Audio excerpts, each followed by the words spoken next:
Hello and welcome to another 10 out of 10, where even if you aren't a top-of-the-line hacker willing to do a service, this game is definitely a 10 out of 10.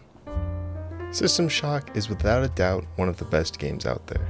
I mean, it's got all the things that make a sci-fi video game great.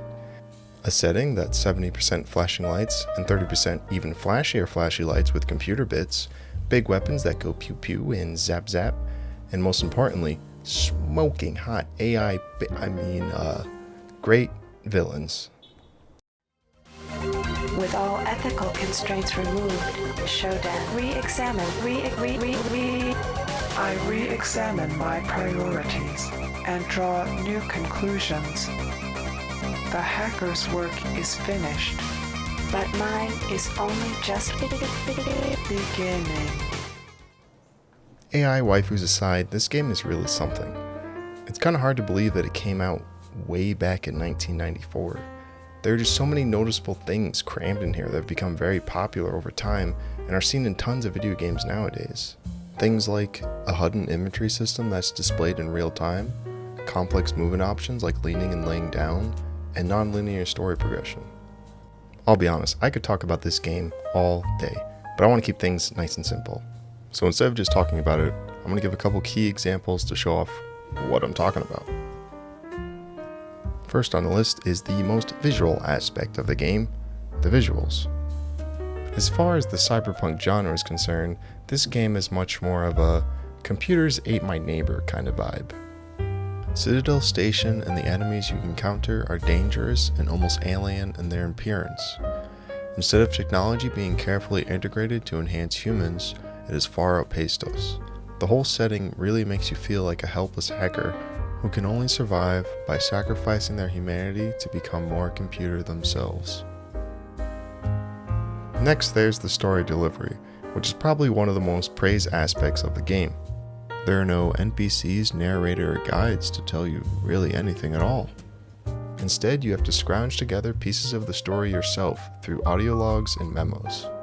It's a fun and interesting delivery method, and it really makes you feel like you're the character figuring out the story as you progress. But it has some drawbacks. Ever want to experience the highs and lows of office work? Well, you're in luck. Most of the puzzles in this game require you to search, read, and learn from the documents and recordings from your fellow, and mostly dead, Citadel Station coworkers. Wait a minute. Oh, God. What the hell is that? Oh, it's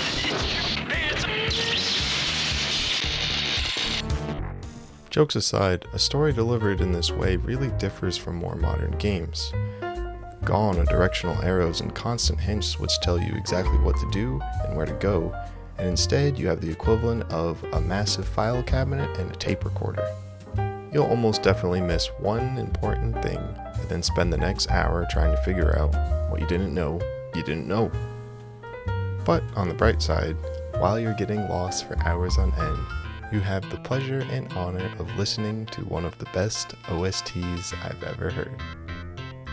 I'm not even joking. Even if you don't like the game, you might as well just buy the enhanced edition just to get the high quality music files that come with it.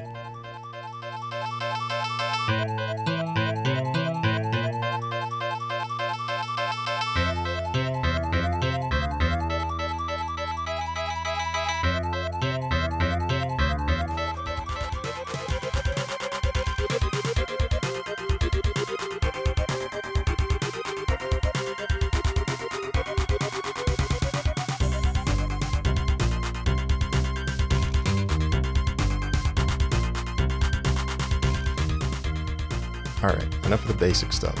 Onto the big one, the gameplay. At first, playing this game is a downright nightmare.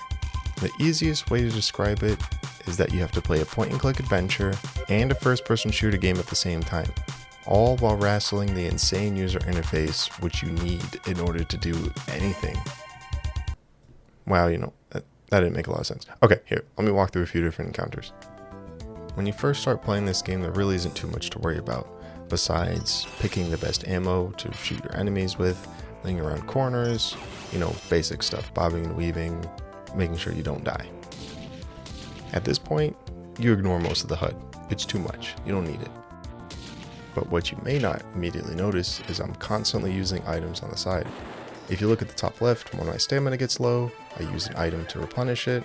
I use an item called Sight to make sure my vision is good, and I'm constantly switching between first person mode and inventory mode to do stuff like throw grenades around corners. When you realize just how much you can do with the inventory and HUD in this game, things get pretty wild. And then there's the modules. You'll soon find out that energy is much more than just a resource for your weapons. Energy will be used to power everything from shields to readouts on enemy descriptions, and even some odd things like rollerblades and behind the back cameras. When you start paying attention to your inventory and your modules, the game becomes a lot easier.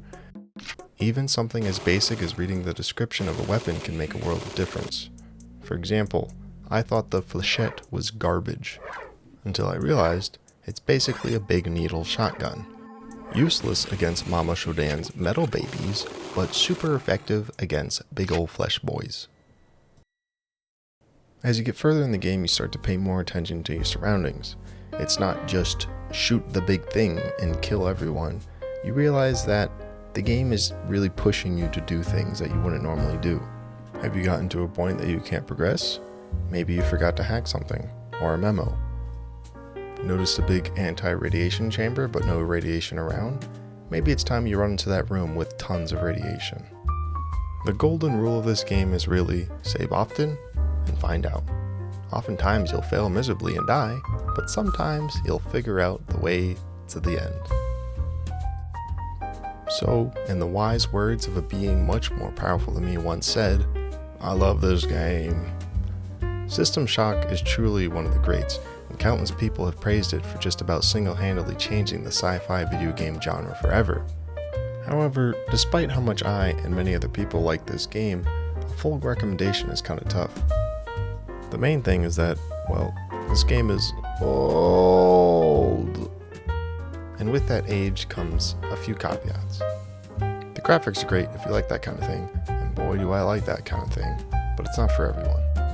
The combat is a bit more difficult than it may seem. There's just so many things you have to keep in mind to stay alive. And lastly, the story and general progression can be a bit difficult to get used to. As cool as it is to have a non-linear story progression system set up, Citadel Station is a pretty devastating maze, and a lot of the story points and hints are difficult to find if you don't know what you're looking for. Surprisingly, however, this game has pretty robust difficulty settings. If you find one aspect is giving you a lot of trouble, you can easily adjust anything from the combat to the puzzles to make everything just a little bit more fun. Playing this game is kind of like trying to buy stuff from a store that's not in your native language. Everything's weird and hard to understand, but you just have to buy something and try it out to figure out what it does. Maybe it'll be good, maybe it'll ruin your life, but it's the experience that counts. So yeah, System Shock is a great game with a long-lasting legacy. It's definitely one of my favorite games, but it's also pretty difficult to get into, especially if you're not used to playing older games. But who knows? Give it a shot. It just might be your new favorite game.